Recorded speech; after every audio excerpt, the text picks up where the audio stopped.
Bonjour, dans cette partie, nous allons voir comment ajouter Bootstrap à notre projet. Bootstrap, le framework pour les sites web responsives et pour ajouter des styles.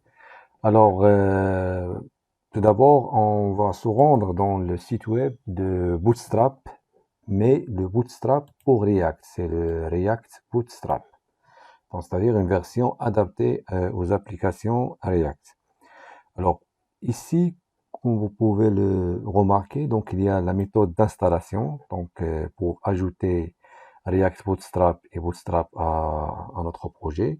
Donc, on va utiliser npm, notre package management, install, et on va installer ce module dans notre projet. Bien, donc npm install React Bootstrap, je valide. Alors, maintenant, pour vérifier est-ce que Bootstrap est bien installé, on va vérifier dans le dossier Node Modules. Alors là, on doit trouver le dossier Bootstrap ajouté au module donc B, sont ordonnés par l'ordre alphabétique. Bootstrap, voilà, donc Bootstrap, dest, donc 10, le dossier 10 qui contient le dossier CSS. Voilà, donc maintenant Bootstrap, elle est là. Alors, toujours dans le site web de React Bootstrap, après, donc, il faut importer pour travailler avec Bootstrap, il faut importer le Bootstrap CSS soit dans app.js ou dans index.js. Alors, on va importer ça et dans le projet. Alors, dans index.js, alors ici, on va importer le Bootstrap. Comme ça, on peut travailler avec Bootstrap. Donc, je sauvegarde, je fais un exemple, par exemple, ici dans app.js. Donc, si on utilise h1, donc classe name, on va utiliser la classe textDanger.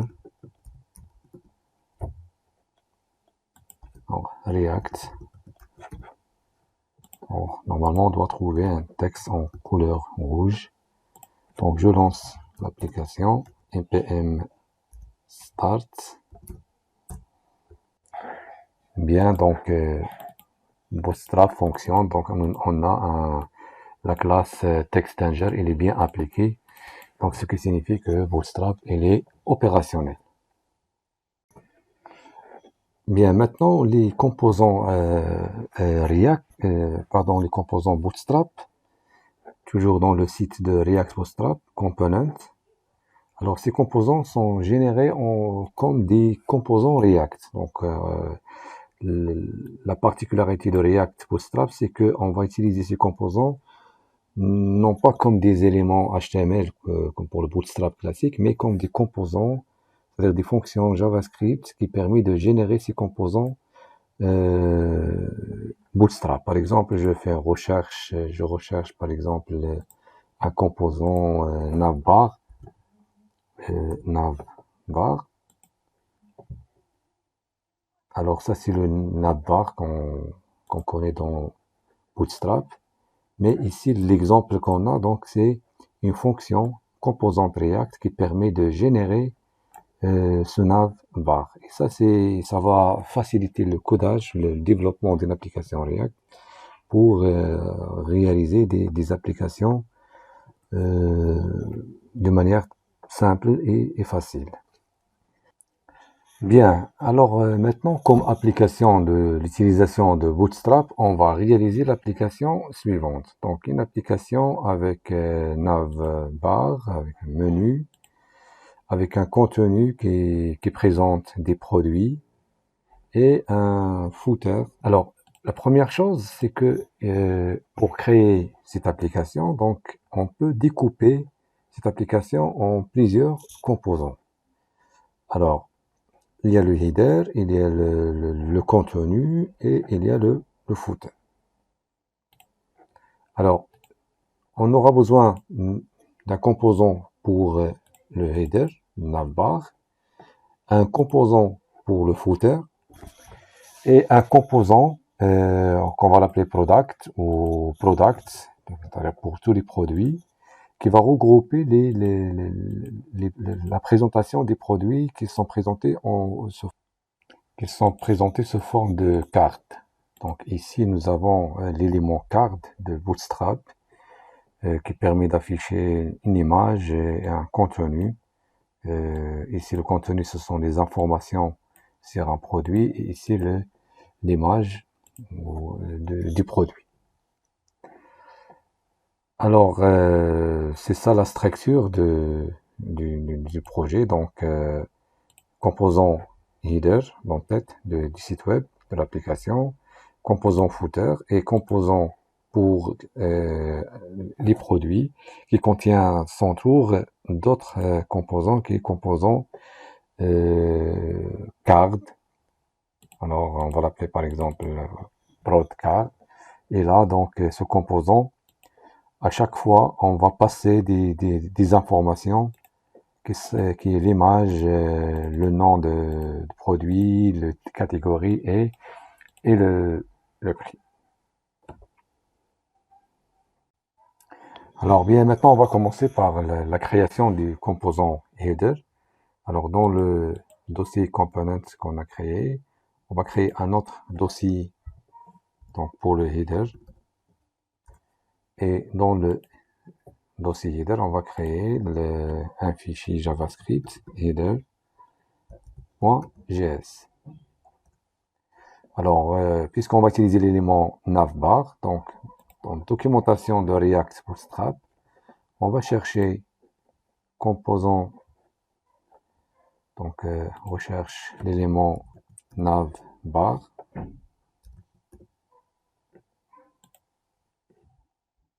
Alors ça c'est l'élément.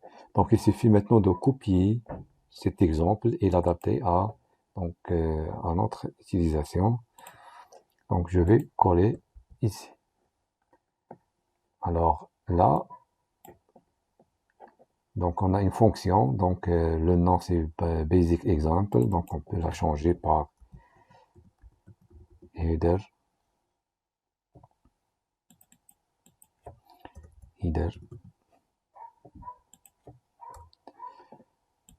Donc il faut exporter avec le même nom, donc export default header. Et là donc ça c'est l'utilisation de React Bootstrap. Donc ça, container, donc c'est l'élément container de Bootstrap. Donc ça c'est équivalent de div class égale container. Et voilà, donc il suffit maintenant nous avons l'élément navbar, il suffit de l'utiliser. Alors dans app.js, on va importer ce composant, donc import header from, alors from, donc c'est le dossier component, et component contient le dossier header, et dans header nous avons le fichier header.js. Alors maintenant il suffit de injecter maintenant le composant, et voilà, maintenant on peut, donc pour vérifier, on lance l'application npm start. Voilà, donc nous avons notre navbar, donc il est aussi responsive. Bien, alors autre chose, donc l'application, donc généralement il faut utiliser un container pour toute l'application. Alors là, dans app.js, alors au lieu de div, on va utiliser un container de Bootstrap, de React Bootstrap, donc container, donc avec un C majuscule. Donc, et voilà, donc cet élément, on va le mettre à l'intérieur, header. Et voilà, donc, je sauvegarde. Et lorsqu'on vérifie, donc, Voilà, donc nous avons un élément container. Alors on peut appliquer un style pour changer la couleur de notre navbar. Alors ce qu'on va faire, toujours dans le dossier header, on va créer un fichier CSS, stl.css, créer une classe, on va l'appeler menu.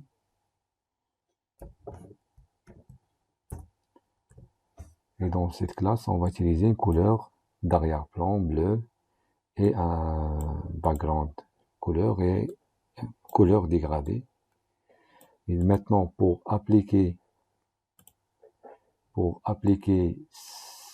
ce style, cette classe sur notre navbar, alors dans header, tout d'abord, on importe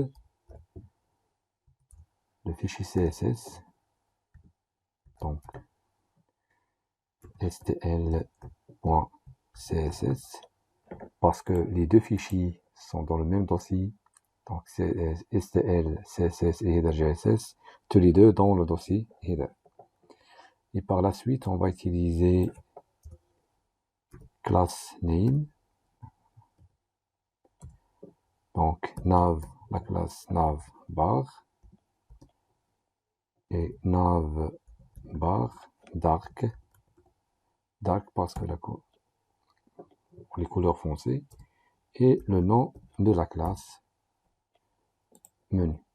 Donc je sauvegarde et on vérifie. Alors pourquoi ça marche pas? Voilà. Alors ça marche pas parce que il manque ici un A, c'est navbar. Donc je sauvegarde. Et voilà, donc la couleur du texte s'adapte à la couleur de l'arrière-plan. Donc voilà. Nous avons maintenant notre navbar. Alors maintenant, ce qui reste, c'est on va créer l'élément composant product et composante product card, prod card. Donc on va commencer par ce composant. Alors ce composant, on va utiliser l'élément carte. Alors toujours dans documentation de Bootstrap, on va chercher cards. Et voilà, donc ça c'est un élément cards. Donc ici nous avons l'exemple. On va copier cet exemple. Et dans notre projet, donc component, on va créer un dossier pour le product. Voilà, donc dans ce dossier, on va créer un fichier gs prod card.gs. Et là, on va coller le composant. Donc, on va l'appeler prod card. Donc, on fait rien maintenant. On garde la structure comme on l'a copié de documentation. Et par la suite, on va créer un deuxième composant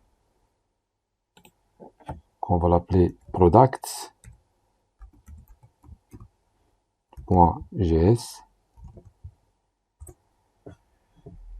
Alors, dans ce products.gs, donc on va créer fonction.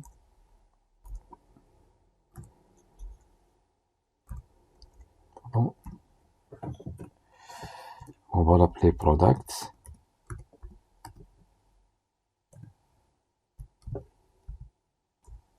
Donc, il va retourner des éléments.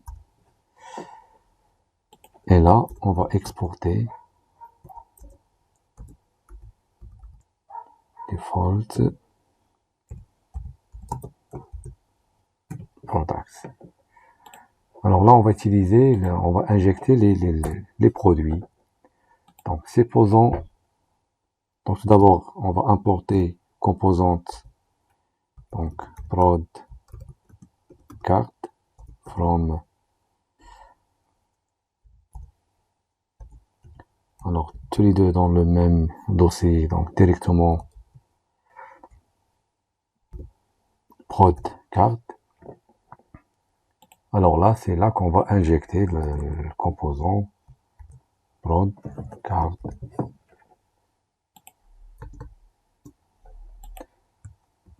Voilà. Alors maintenant, ce qu'on va donc le composant prod card, sera utilisé dans composante product, mais dans le composant app.js, on va insérer le composant product, c'est-à-dire donc ça c'est le composant avec cette couleur verte. Donc c'est la composante product qu'on va injecter dans app.js. Et ces composantes cartes, ils seront dans le composante product. Alors maintenant dans l'application, dans app.js, on va importer import products from, donc c'est component, ensuite le dossier product, et dans product on va importer product et non pas product card, parce que product card il est utilisé dans product.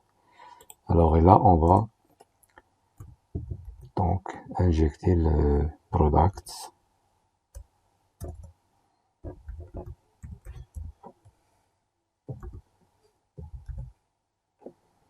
Donc on sauvegarde.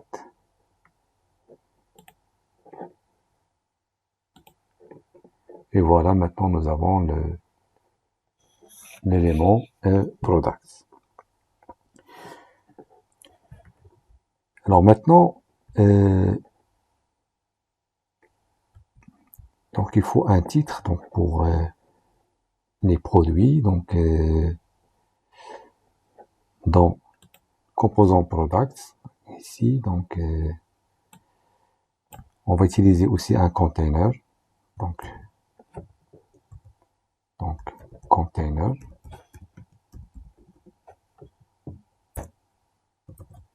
Donc une fois j'utilise l'élément container, il est importé, donc importé depuis React Bootstrap. Et là donc on insère cet élément prod card. Et là on aura besoin d'un titre, donc h2 produit.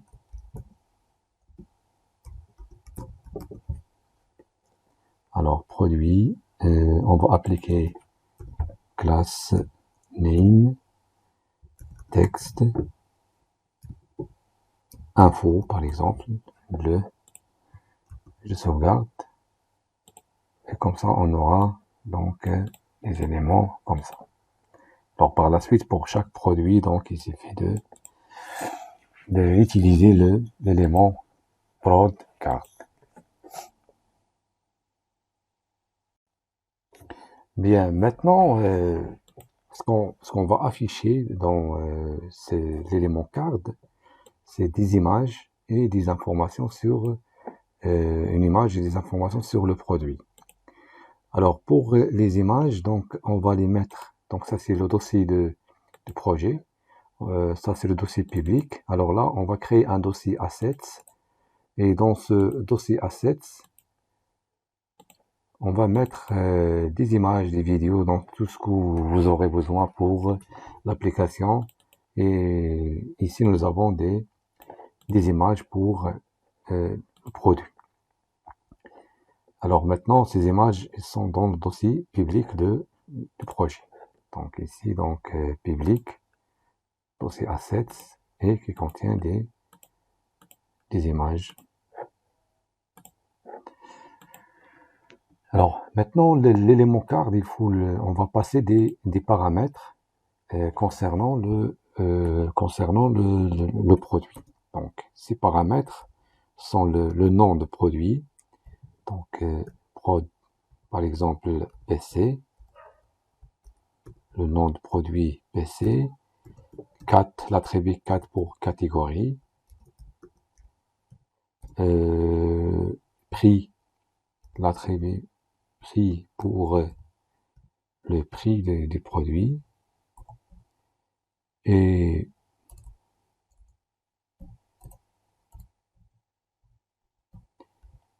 Et finalement, un attribut pour l'image. Donc, le nom de l'image, donc 1.jpg. Donc, voilà. Et maintenant, donc, la fonction qui génère le composant, il doit accéder à ces attributs. Donc, on va ajouter l'élément props. Donc, prod4. Alors là, props. Et on va maintenant adapter. Alors, le titre, donc, interpolation. Donc, c'est props. Props.prod. Je vais copier ça. Ensuite, là, donc, les informations. Donc, j'efface ce texte. On va utiliser un élément UL, list. Ensuite, donc, ça, c'est donc, catégorie.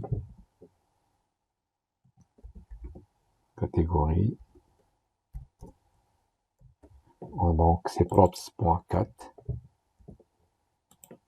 Et finalement, le prix.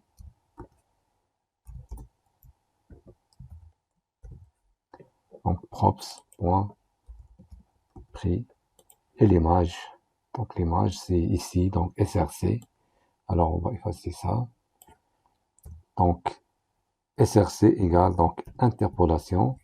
Donc, on va écrire le chemin comme une chaîne de caractères. Donc, le chemin, donc, puisque l'application, se charge dans le fichier index.html et index.html, donc, il accède directement à assets. Donc, c'est assets/emg/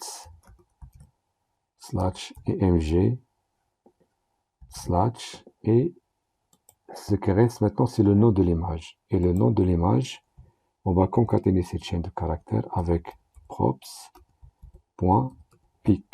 C'est l'attribut dans lequel on passe le nom de l'image.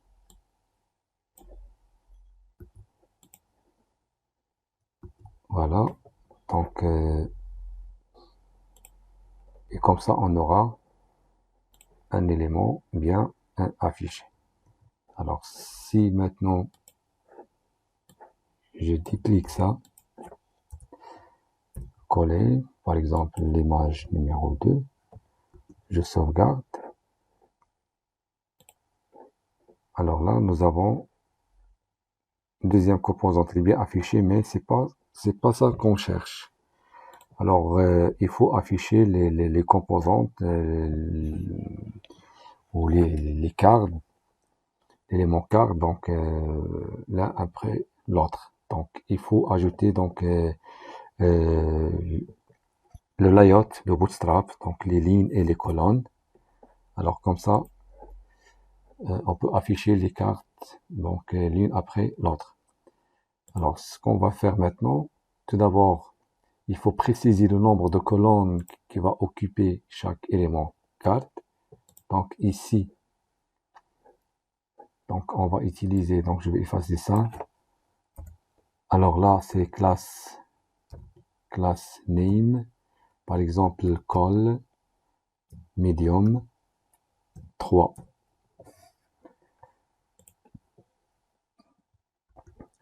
Mais dans le composante product, alors et là, il faut utiliser le row ligne, donc R majuscule, row.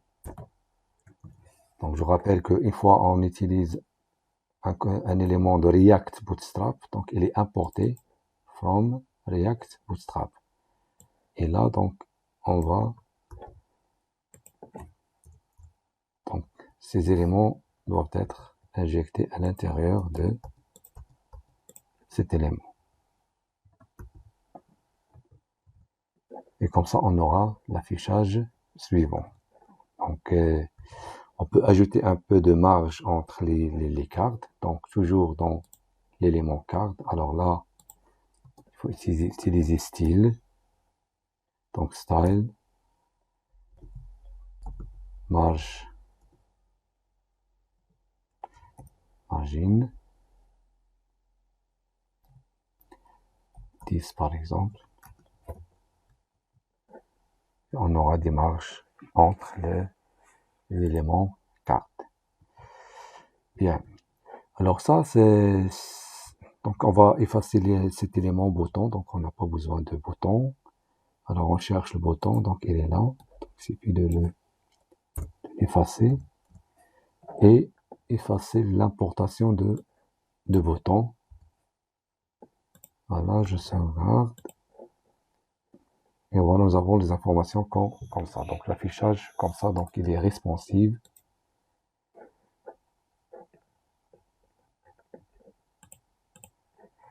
Alors ce qui reste maintenant, c'est que dans la pratique, on ne va pas ajouter les éléments manuellement. Donc on va se poser le cas suivant. Supposons qu'on a des informations sur le produit, donc récupérées d'une base de données ou format JSON par exemple. Alors supposons nous avons cette liste. On aimerait afficher toutes ces informations de manière automatique. Alors dans Product, composant Product, alors on va créer donc produit, une liste produit comme ça.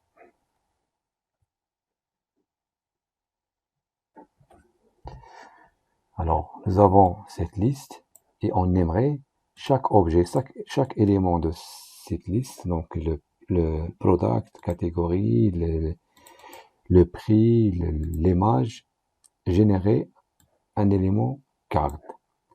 Alors, qu'est-ce qu'on va faire? On va générer une autre liste. Donc ça, c'est la première liste. Maintenant, on va générer une deuxième liste qu'on va l'appeler liste card. Alors, c'est cette liste card, on va la générer à partir de cette liste. Donc, produit. On va utiliser la fonction map. Map. Et comme ça, on va injecter une fonction anonyme. Donc, qu'est-ce qu'il va faire cette fonction? Alors, pour chaque élément E,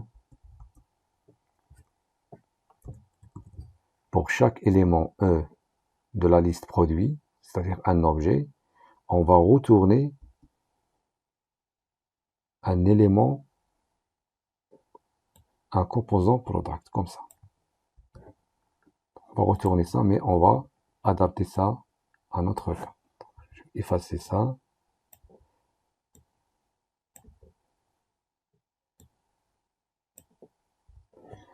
Alors, pour le produit, on va, donc pour un élément E qui est ça, donc pour le produit, c'est E.product.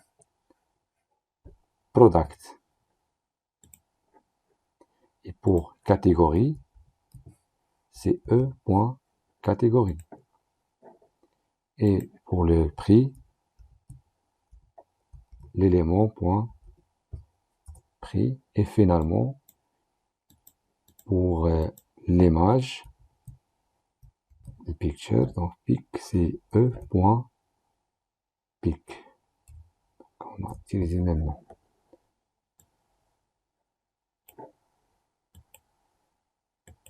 Donc, const.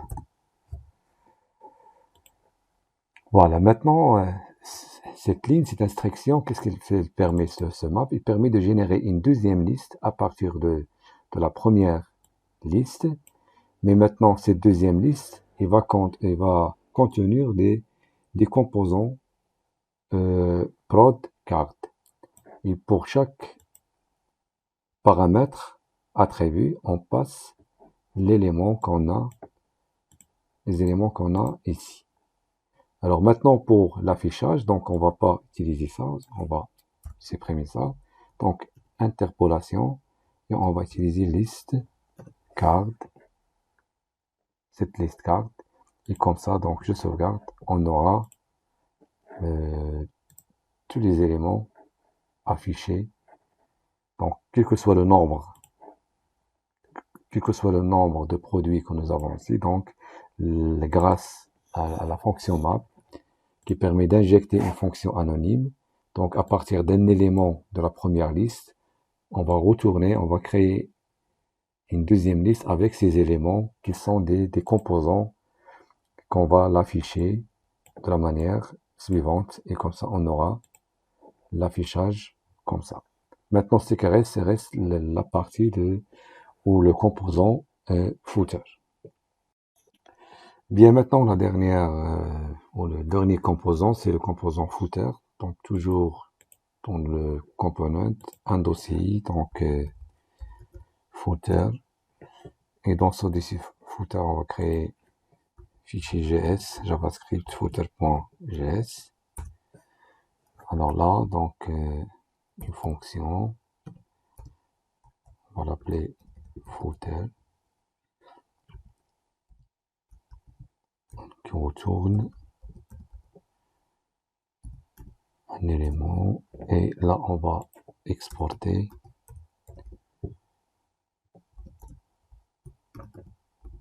default footer. Alors là, donc, on va utiliser l'élément footer. Voilà, donc, maintenant, avant d'appliquer une feuille de style, donc, on va injecter ce composant dans app.js, donc de la même manière. Donc, import footer from component footer et on va l'injecter en haut. Voilà, on sauvegarde et on vérifie. Donc, nous avons l'élément suivant, mais il faut un style. Alors, si on revient maintenant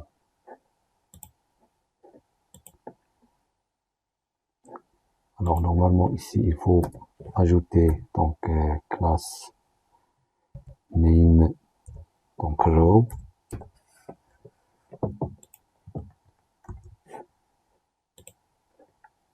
Voilà pour avoir les éléments ajoutés. Alors on va ajouter maintenant un style, donc footer CSS, un fichier footer.css. Et on va ajouter quelques classes, donc classe pour footer, donc avec un background noir et une couleur in taille et la même chose, donc border et une couleur gold pour copyright. On va appliquer ces deux classes, donc footer JS.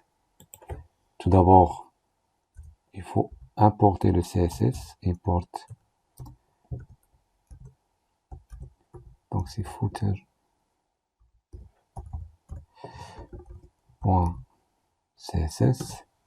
Et là, donc, on va ajouter la classe foot pour footer et ici la classe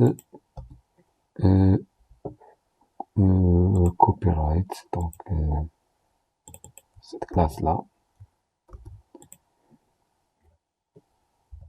Voilà, donc elle est là. Maintenant, donc si on vérifie, donc on a l'élément suivant. Alors copyright. Alors normalement ça c'est pas ici, donc la classe foot c'est ici, donc classe name foot et voilà, on aura comme ça. Alors pour afficher l'année ici, donc on peut utiliser JavaScript pour récupérer l'année. Alors on va créer une variable année égale à new date new date. Et on va utiliser la méthode .get full year. Et par la suite, on va utiliser l'interpolation pour afficher l'année ici.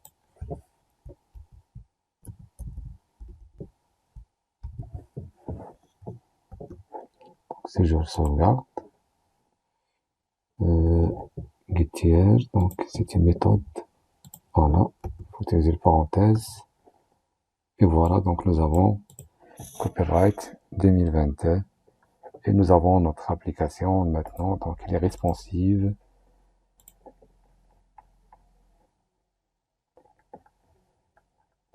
Et voilà, merci.